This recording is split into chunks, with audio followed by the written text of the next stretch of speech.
Yo, what's up, family? Before we start the video, please leave a like, subscribe, and share to any and everyone that you can. Just tweet out there a little bit more. With that being said, let's get right to the video. So, as you all should know, the New York Knicks have acquired Karl-Anthony from the Minnesota Timberwolves, and there's been a lot of mixed feelings about the trade. Now, I will give my answer to the question in the title of the video, but that's more for you guys to share your thoughts and stuff like that in the comments. I just wanted an excuse to watch basketball and make a vid. So, today we will be looking at both of the matchups last year between the Celtics and the Timberwolves and see how the Celtics handle Cat on both ends of the court. So, let's get into the film. All right, how y'all doing? I hope y'all doing good. If you're new here, welcome. If you're not, make sure you take your shoes off before you come to the house. Just to say, right, this is not a direct correlation to how Cat will be with the Knicks, right? I just want an excuse to watch basketball and talk about it. The Knicks have a better offense, T-Wolves have a better defense, and also Cat is not at the 5, which I am projecting him to be with the Knicks. With that being said, let's get into the video. So this is the first meeting between the Celtics and the T-Wolves. I believe this was November 6th. The T-Wolves won this in overtime, but Karl-Anthony was horrible in this game. 7.7 turnovers, 3 for 10 from the field, and fouled out. So 6 fouls. So here, I want to kind of grab some things that I think can correlate to him being on the Knicks. Not a lot in terms of lineups, but matchups is a thing that I want to look at. So this is the first possession of the game, right? You see who's guarding Cat, right? Jrue Holiday. As a Celtics fan, you've seen this. Jrue has guarded Embiid, guarded Giannis, so he is used to being matched up with these post-up players. It allows a guy like Porzingis to guard the wing on the other team that the Celtics deem to be the worst shooter. So in the finals, it was a guy like PJ Washington. Not that PJ can't shoot, but there were certain areas and certain pockets of the floor that PJ was most effective in. So not letting him shoot those corner threes. So we put Porzingis on him. We force him into the pick and rolls with Luka. So now he's shooting above the break threes and these slot threes on the wing. It just allows Porzingis to help Jrue if he ever gets in a situation where Karl gets too deep inside the paint. And then at that point, there's nothing he can do because Karl is a 7-footer. So here we got Collins on the screen. Tatum does a nice job of chucking Karl Towns away from the basket to just make his catch point a little further away. Here, Jrue runs to him, and Porzingis does a nice job of blocking the Jaden McDaniels poster attempt. All right, so this is the first turnover from Karl-Anthony, and there's a couple things that I want to talk about in this clip. So, of course, we got Jrue Holiday checking him in the post. He has a good post-up position right now, and then you're going to see Kristaps Porzingis right here coming over to help. Now, of course, the thing that will be different with the Knicks is, of course, the spacing, right? The Celtics will do this part regardless. So, again, Kristaps is here checking Jaden McDaniels. He's going to come over to help. This on the Knicks will most likely be Josh Hart. He's the worst shooter out of the perimeter players, which is Brunson, McHale, and OG and him. So our center, which probably won't be Porzingis on opening night, I believe he won't be ready for that opening game against the Knicks this year. So this will be Al Horford. So it'll be Horford on Josh Hart, and he'll come over to creep. Now, but this part right here, right? Horford is able to guard Jaden and Rudy Gobert because Rudy Gobert has to be close to the paint. So he's just standing right in front of Jaden. So you see how Karl is looking for somebody to pass to because the help has came. He can't pass it there because Gobert is standing right in front of Jaden, right? If he passed this is going to be a steal. With the Knicks, there will be nobody here. Somebody will probably be in this corner. There isn't anybody that needs to be close to the rim if it's not Cat. And Cat, of course, himself doesn't need to be close to the rim because he's one of the best shooting big men that we've ever seen. The Celtics were able to get this steal because spacing is fucked up.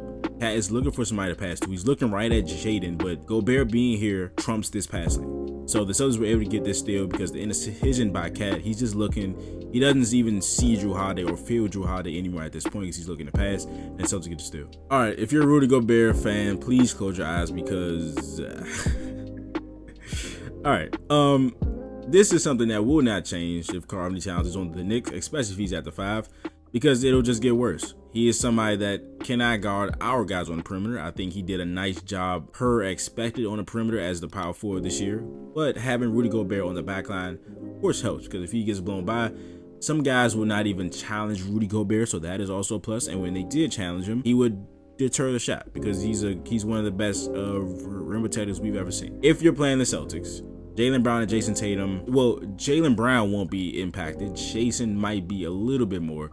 But if we get cross-matched in transition, we're going to go directly at Karl-Anthony. He just got Rudy Gobert punched on. And with the Knicks, there isn't going to be a Rudy Gobert type rim deterrent if Karl-Anthony's at the 5. I do respect OG Anunoby's athleticism and his shot blocking for a small forward, but Jaylen Brown is also posted him too. I'm not worried about that. So if Karl-Anthony is on the perimeter against our guys, this is what we'll do then. And again, we got another cross match with Karl-Anthony Towns guarding Jrue Holiday. He does a solid job at first of staying in front of Jrue Holiday, but Jrue Holiday is probably just as strong as him, and he gets lower on Karl-Anthony Towns, just getting around his body right there and forcing a foul. All right, so here's the second post-up attempt by Karl-Anthony Towns on Jrue Holiday, and it ends with another turnover. And he really struggled with Jrue's strength and the help by Porzingis and other guys. It will be harder for us to help on the Knicks team that he's going to. Again, assuming that he's at the 5, I think it's pretty clear that he should be. The reason I say that us Celtics fans shouldn't be that worried about Karl-Anthony Towns is that he doesn't make our defense change anything. It's easy to say that when a guy's struggling, has 7 points, is shooting bad, and he's not really doing anything. But even in the second game, where I'll show you where Karl-Anthony Towns was at the 5, Rudy Gobert was hurt that game, in TD Garden, where he was much better. He had like 25 points to 13 rebounds, right? He still did not do enough to make the Celtics change or do something different, like allocate more resources to him, which takes less things off of somebody else. Like, he just didn't stress the Celtics, and the Celtics are comfortable with whatever matchup they get with Karl-Anthony Towns. Now, that was just 2 games. Like, I'm not saying that's the whole thing, but here we got Jrue front of the post. Karl-Anthony Towns catches the ball. He rips it away from Karl-Anthony Towns the first time. Then Porzingis comes, crowds his passing lanes, and he forces a turnover. Now, something that was evident in both of the games against the Celtics, and I think this is just like a part of his game. Now, Karl-Anthony Towns, especially in the playoffs, he, struggled with foul trouble, and I think that's been a thing of his career for a long time. In this first game, of course, he fouled out, but 3 of those fouls were offensive. And it's because either he's shooting threes or he's playing straight bully ball. And then if you have a guy that's like Jrue Holiday size, his arms and his elbows are right at Jrue Holiday's face and his neck. So if he puts like his arm into Jrue Holiday's face or chest area, they're going to call it, right? They're going to call it. Now, if he's going up against Porzingis, that's his like chest and his stomach. So that's how big men play. That's how they bump. That's just how it is. But he's going against somebody smaller, right? So those bully ball tactics look worse against somebody that's smaller. Again, he had 3 offensive fouls in this game. So that is also a place where the Celtics can attack Karl-Anthony Towns, use his aggressiveness against him. All right, so this is the first positive play from Karl-Anthony Towns, and it's the third quarter. But again, there'll be a lot more positives in the second game. He was phenomenal. Not phenomenal, but he was pretty good in that game. Now, Karl-Anthony Towns, again, the 7 turnovers, is a guy that will make some bad reads and will turn the ball over. But Karl-Anthony Towns is a tremendous passer. Like, he has tremendous passing skill, especially for a guy of his size, right? This is something that he can do. Like, this pass just looked so natural. It didn't even look like he even tried to throw it. Now, this is a little high. So Barry is 7-1, you know what I'm saying? So we'll see. But this, like, Karl-Anthony Towns can make incredible passes, incredible reads. He's very talented in that aspect. Again, he has to cut the turnovers down, but I think this is something that he can take advantage of with this Knicks team kicking out the shooters off of drives. All right, so now we got Jason Tatum guarding him, which might be the thing on opening night because, again, no Porzingis. Well, I don't know. Jrue might check him, but the second game, there was, like, Tatum was a primary defender on Karl-Anthony Towns. This game was Jrue Holiday, but this possession, Tatum guarding Karl-Anthony Towns, kind of knocking the ball away, making him uncomfortable. This is a spot where he's pretty cool in, and he'll go back down Tatum and he'll get to the hole any type of way that he can. But Tatum knocking the ball out to the 3-point line forces him to pass it. They drive, pass around a little bit, and Tatum just does a nice job of staying on cat the entire possession and forcing the missed 3. And again, some of the passing by Karl-Anthony Towns, he can do this in his sleep. He can be an offensive hub while his eyes are closed. Like, this is something that he can really do. And again, it'll be more effective with the Knicks in theory, with the team that they have on paper. With OG and Mikal cutting, you got him and Jalen Brunson, the dribble handoff game, the pick and pop game. Him again being one of the best 3-point shooting big men we've ever seen. Shot at 42% on catch and shoots, second in all big men. Only trailing Al Horford. So, like, this is a guy that can really hurt us, especially with the spacing of the New York Knicks. Passes to a cutting Jaden McDaniels, who drops it off Rudy Gobert for the dunk. All right, so there was a point in both games where Karl-Anthony Towns had like a 4-0, 6-0 run, and it looked like he was going to like start cooking, right? This is the point in this game right here. The rip through, not using his arms. Oh yeah, so he was in foul trouble, right? The first quarter, I think he had 3 fouls in the first quarter. He didn't play the entire second quarter. The entire second quarter, he did not step on the court. Nasri had about 12 points in that span, so they weren't really hurting without Karl-Anthony Towns. But here, he does a nice job of not pushing over Drew Holiday, gets Drew Holiday to jump, and he got the floater to go. All right, here we go. The second of the back-to-back buckets here. Karl-Anthony Towns, again, does a nice job catching the ball on Drew Holiday, telling Conley to space out a little bit, avoids the Tatum dig right there, puts the ball under, Euro step away from Drew Holiday's body. Again, not using his arms or his elbows or his shoulder a little bit too much. Gets the open space and another floater by Karl-Anthony Towns. Karl-Anthony Towns has scored 2 straight buckets. He's feeling himself. This would have been the third. They called it an and one, but the Celtics challenged it, and on the other angle, Karl-Anthony Towns, you can see, well, I guess you can see it here. So his arm is going to be right here. You're going to see it right there.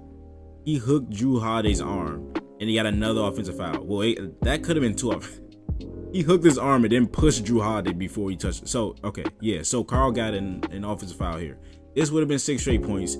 He probably would have reeled off like 10 in a row and really got himself going. But this offensive foul here kind of stunted all the momentum he was gaining on offense. And of course, after the foul, the next time we see Karl-Anthony Towns is at the beginning of the 4th quarter. Now, I will say, Karl-Anthony Towns was very comfortable against our bench. So whether that's Payne Pritchard, whether that's Sam Hauser, whether that's Luke Cornett, when he saw them, he got on them. He was very confident, played with much more confidence than he has with Drew Holiday checking them, and it made the Celtics do a little double take to the game plan. So the Celtics are going to send more help if Payne Pritchard or Sam Hauser checking them than if Drew Holiday checking them. Of course, we still have our game plan, which is, you know, the center specifically checks the worst shooter on the wing, right? Cornette is doing that same thing. When it's Payne Pritchard, it's just like, hey, we need to help him more immediately than if it was Drew Holiday, because he's not as strong. So you got Al Horford creeping over. You got Tatum. He sees this and he's trying to look at ball and man and trying to scoot over to give Pritchard a little bit of help. Nasri with a very good timely cut. Karl-Anthony Towns, again, the pass that he is, finds him in the bucket. All right, so here we are in overtime. We got Drew Holiday again on Karl-Anthony Towns. They're going to run their action. Karl gets a nice ISO right here at the free throw line, but again, another offensive foul. Using his aggressiveness against him, right? This is a nice move. Like, spins, he goes really quickly so the help cannot come, but again, he's just using his forearms too much, and when you do that against a smaller guy, it just seems worse, right? It just seems worse. You push Drew Holiday down. Karl-Anthony Towns, an aggressive move, but a little bit too aggressive. That's his 5th foul. All right, so for the last clip, this is Karl-Anthony Towns picking up his 6th foul, and we will see this a lot more in the second game, where the Celtics were way more intentional about getting Karl-Anthony Towns on Tatum, setting picks to get him to switch, and just getting him into more pick and rolls. Here, I mean, Karl does a nice job of staying with Tatum as best as he can, but he just makes a horrible decision at the end of this. Tatum spins, and again, this is one thing about him playing the 5 on the Knicks, is that Tatum saw Gobert, and that's why he turned around and did a spin move, right? He saw Gobert, the Knicks, in their starting 5. What is this, Josh Hart, Mikal? Like, these are guys that can challenge a shot, of course, but does Tatum turn around when he sees Mikal Bridges? Does Jaylen Brown turn around if he sees Mikal Bridges, or do they try to go right through him? Pretty sure they're more likely to go through them than Rudy Gobert. We saw Jaylen Brown go over top of him already. So it's just like, and Karl in this game didn't have to worry about protecting the paint, because again, you have Rudy Gobert, and he was checking Al Horford a lot this night, who is not a threat with the ball in his hands a lot. He's a great shooter, but Karl-Anthony Towns didn't have to move as much in this game playing the 4 with Gobert. But here, they do a nice job of getting the switch, and Tatum forces his 6th foul. All right, so here in the second game, Karl-Anthony Towns was much better. Like I said, he had 25 points, 13 rebounds, 6 assists, 8 for 17 from the floor, 1 turnover. But he did foul out in this game, but it was really, really late in the game. I think the game was already decided at the point where he fouled out. So here, Jason Tatum is guarding Karl-Anthony Towns. The Celtics did not have Porzingis. The Wolves didn't have Conley and Gobert. So this was Towns at the 5 game, which would be more applicable for if we're trying to, you know, pull things over to see what he would be like with the Knicks. So here, we got the double team. Who was Horford? Okay, so Horford was guarding Kyle Anderson, who was cooking in this game, but from the perimeter, from the 3-point line, he's not really a threat. So Al Horford's going to come over. He's going to help. But again, the creativity as a pass from Karl-Anthony Towns, again, it gets him in a lot of turnover trouble sometimes, but he's a very creative passer. This is just a phenomenal pass to Jaden McDaniels. He just missed a 3.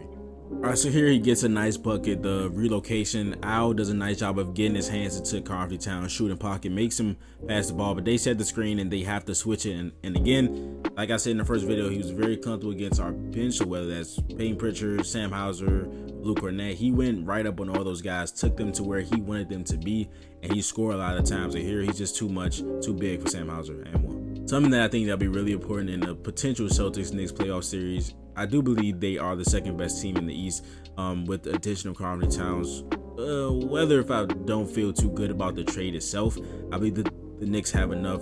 In the regular season, maybe not record-wise because you need a bench, and I think their bench is depleted, especially with the loss Dante DiVincenzo. But in the playoffs where you're playing less guys, they will be a problem. But really good screens is a big part of, you know, attacking Karl-Anthony Towns at the 5. So if you set a really good screen, like Cornette does here, it forces Karl-Anthony Towns to guard. It's just that simple. It forces him to have to switch, or if he's dropping back like here against Tatum, which he shouldn't. Tatum can get this all day. If you set a good screen, all it does is that it forces Karl-Anthony Towns to play defense. If you set a lousy screen, this is OG Anunoby, this is Mikal Bridges. They're gonna fight over this screen, and they're gonna stay attached to Jason Tatum. Cornette sets a good enough screen where Troy Brown gets off of Tatum. Karl-Anthony Towns just stands there, and Tatum gets the shot. We will see more of them intentionally getting Karl into actions, and they're going to be probably just as easy as the shot from Tatum. All right, so we got Tatum and Karl-Anthony Towns does a nice job of just, you know, fighting with Karl-Anthony Towns, pushing him out a little bit, not letting him get too deep into the paint. Al Horford comes over a little bit. Tatum forces the miss, but Kyle Anderson gets the putback. But it's just to show that Tatum can guard Karl-Anthony Towns, and you know, even though Karl-Anthony Towns had a good game in this game, and sometimes his body was too big for Tatum at some points, Tatum has the ability to guard Karl-Anthony Towns. And again, we still have Jrue Holiday, right? We still have Jaylen Brown. We still have Porzingis. We still have Al Horford. We are comfortable with almost any player that gets on Karl-Anthony Towns, especially in our starting 5. So again, Karl-Anthony Towns isn't going to do much to make us change how we defend. All right, so this is something that he shouldn't be dealing with a lot in New York, and it's the spacing on this post entry, right? Again, you have Al Horford checking Kyle Anderson because he's the worst perimeter shooter out of this bunch right here. This will most likely again be Josh Hart. Josh Hart has hit some big shots in the playoffs, has had big games where, you know, he shoots almost perfect from 3. The Celtics will live with that. We will live with Josh Hart doing that stuff rather than Karl-Anthony Towns and Jalen Brunson, who we know can do that stuff again and again and again. So here, the post entry, you see Al Horford is just standing right beside Karl-Anthony Towns, not even noticing that Kyle Anderson is there because he's at the 3-point line. Even when Karl-Anthony passes the ball back to Kyle Anderson, Al Horford's just standing right beside Tatum, so they can't get that post entry pass. Now Kyle Anderson does a nice job of using his IQ, which he has a lot of setting an off ball for Karl-Anthony Towns for him to get a an open 3. But again, the spacing aspect shouldn't be this bad, but the Celtics do a nice job of that, and Karl-Anthony Towns misses a 3. All right, so here we have more of the either Karl-Anthony Towns shooting long 3s or he's trucking to defenders type of game here, but does a nice job of this drop off here after driving to Nickeil Alexander-Walker forces a foul. But again, this could have been called another offensive foul by him just pushing Derek White. Maybe this is just tough basketball, but again, this could have been perceived as an offensive foul.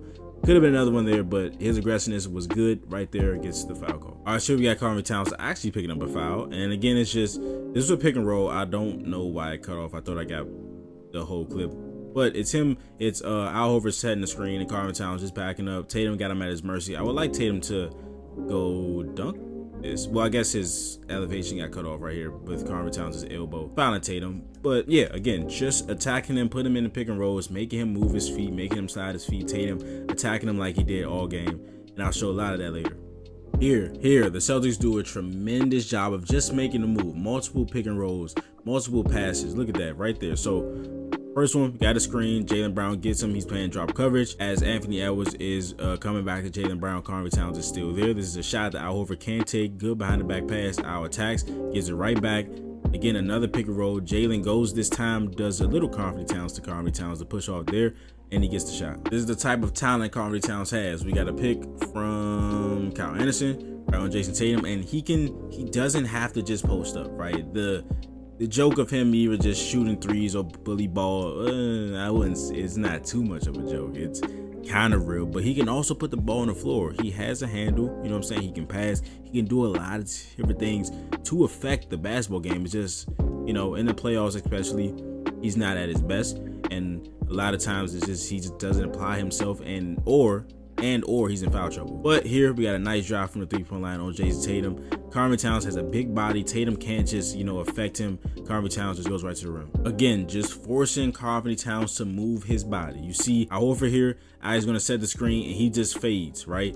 Karl-Anthony Towns, they don't communicate this, right? And that was something else I seen on these pick and rolls. Carl's not communicating a lot. Like, there's sometimes he's calling out screens, but on things that are immediate, like Al Horford, who is the best catch and shoot big man in the NBA, Karl-Anthony Towns just sometimes he looks lost, right? He runs back, but then he like what's that goofy ass step, bro? Please look at this goofy ass step. Like, what is that, bro? What is that? So again, just making him move. Supremely talented guy, but on defense you gotta make him move. And Al Horford does that here and trains a 3. All right, so if something works, it go right back to it. Timberwolves go back to the same play, but this time Karl-Anthony Towns curls it, comes out to the free throw line, gets a switch on Al Horford, and again the big body carving out his space, owning his space, the spin move, and the lefty finish. I would like Derek White to actually go there and make him pick up the ball, because this right here, he's just patient. He's too big for Tatum, and he just carves out his space, owns his space. Even with Tatum, you know, swiping down the ball, he's too skilled, and he gets the jump hook, right? But if he goes here, force him to pick up the ball, I think when Karl-Anthony Towns is crowded and he picks up the ball in the post, that's where most of the turnovers come from. So it's him trying to pass out of duress when his dribble is not live. But here, this is just too easy. Tatum and the Celtics have to do better. Towns really struggled from 3 in these 2 meetings. Even in this game where he was good, he was only 2 for 7 from 3. But picturing this with the New York Knicks, right? You got Jalen Brunson in the pick and roll with OG. He's driving. Or Mikal Bridges, he's driving. And we have to really be aware of where Karl-Anthony Towns is, because again, the second best percentage-wise catch and shoot 3-point shooter amongst big men in the league, only trailing Al Horford. He can really hurt us from the 3-point line. Again, with the spacing that the Knicks have, us helping and getting back out to Karl-Anthony Towns will be very important. But then the same possession, Jason Tatum's gonna come down here and he's gonna get a pick for Karl-Anthony Towns to come check him. He's gonna mix him, move him, and hey man, this second half, Tatum really went at Karl-Anthony Towns. Again, setting good screens, forcing the on-ball defender to have to trail, and Karl-Anthony Towns have to come. He does a nice job of getting over there, right? But ooh boy, gotta watch them feet. Oh, that boy sideways, ain't he? You gotta watch them feet. And then the power, the finesse from Tatum, the crossover, and the power right there uses the Karl-Anthony Towns bully ball special and gets the layup. All right, so here we got Celtics running Spain PNR. We got the back screen on the ball screener's man. So Cornet is setting the ball screen. Jaylen Brown's gonna set up a back screen on Cornet's man so he can dive to the rim. Karl-Anthony Towns gets a switch on Tatum and it's just lost, brother. Again, just force him to move. We have Jason Tatum, we have Jaylen Brown, we have Derek White, we have Jrue Holiday. Force Karl-Anthony Towns to move. These guys are too agile and too good of scorers for Karl-Anthony Towns to stay with them on most occasions. Tatum here gets a step back 3. Again, just forcing him to move his feet. A simple turnaround move by Jason Tatum has him falling and running, tripping and stumbling, bro. That's all we need to do. Forcing the move, get him switched out onto our scorers. He just he just falls down, and the Tatum sidestep Kyle Anderson for the N1. All right, so here Al Horford sets the screen, so Karl-Anthony Towns switch on to Tatum. Now, I wouldn't want Tatum to settle for this most times, but he was en route at this point to a 45-point outing. He was hot, and here he's just rocking Karl-Anthony Towns to sleep to hit him with the sidestep 3.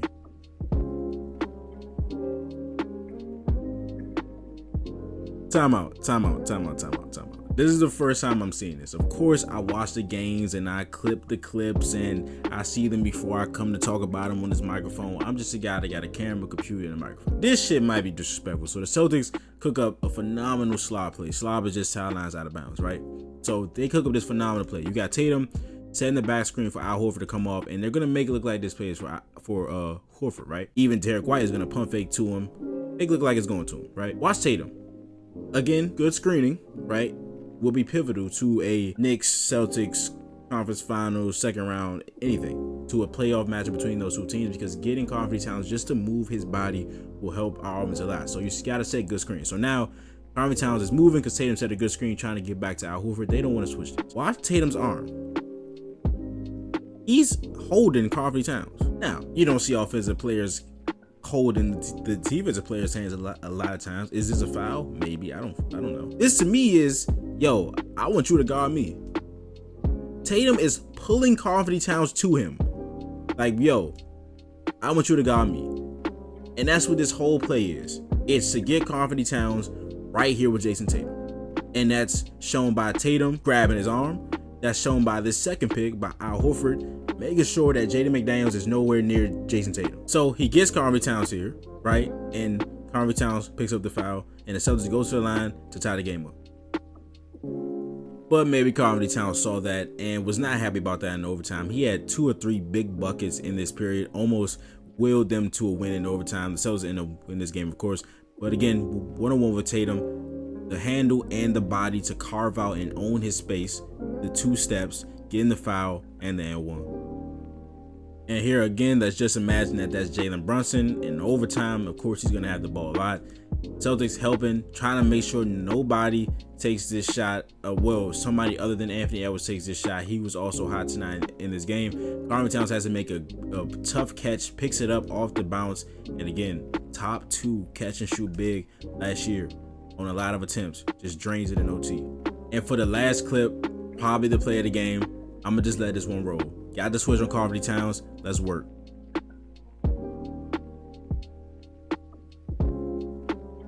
But that is the video. If you enjoyed it, please leave a like, subscribe, and share it to any and everyone that you can. Just read out there a little bit more. I will see you guys in the next video. But this is Nick. Peace.